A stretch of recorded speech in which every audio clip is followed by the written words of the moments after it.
ऐसा भी समय आया जब मनुष्यों के अस्तित्व पर खतरे के काले बादल मंडराने लगे थे। धरती पर इंसानों की आबादी सिमट कर मुट्ठी भर रह गई थी। हम इंसान भी विलुप्त होने की कगार पर पहुंच चुके थे। ऐसा एक बार नहीं बल्कि 2 बार हुआ, जब कुछ विनाशकारी घटनाओं के कारण इंसान के अस्तित्व की परीक्षा ली गई। एक बार तो यह आबादी सिर्फ 1280 लोगों तक सिमट कर रह गई थी।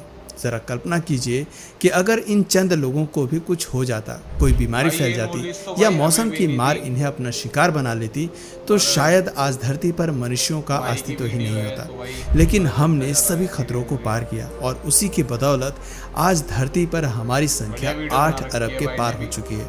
इसका श्रेय जाता है जेनेटिक डाइवर्सिटी यानी हमारी आनुवांशिक विविधता को। अगर इंसानों के जीन्स में डाइवर्सिटी न होती तो शायद आज हमारा कोई अस्तित्व ही नहीं होता। आज की वीडियो में हम उसी काले अंधेरे दौर के बारे में बात करेंगे जब मनुष्य विलुप्त होने की कगार पर पहुंच चुके थे। आखिर उस समय वास्तव में हुआ क्या था, कैसे हम उन विनाशकारी आपदाओं से बचने में सफल हुए थे और क्या भविष्य में ऐसा कोई खतरा फिर से मंडरा सकता है। आइए समझते हैं। दोस्तों, उन दोनों घटनाओं को समझने से पहले बॉटलनेक पॉपुलेशन पर बात करते हैं।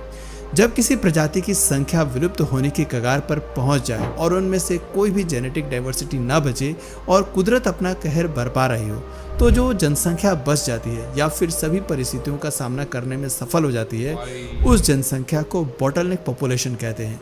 किसी भी प्रजाति के विकास के लिए जेनेटिक डाइवर्सिटी का होना बहुत ज़रूरी है।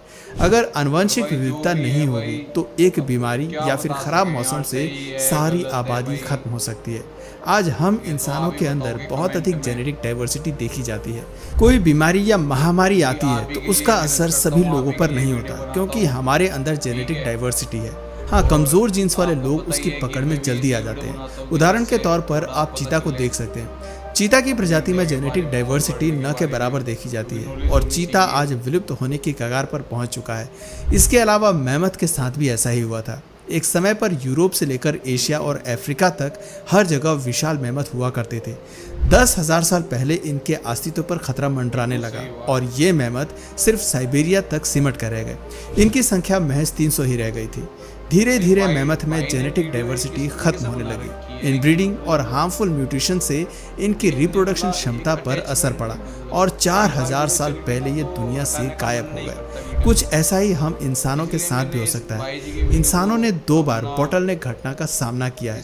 पहली घटना लगभग 9 लाख साल पहले की है। ये उस समय की बात है जब हम पूरी तरह से होमो सेपियंस नहीं बने थे, यानी आधुनिक मानव से पहले, जब हम एप्स की तरह हुआ करते थे।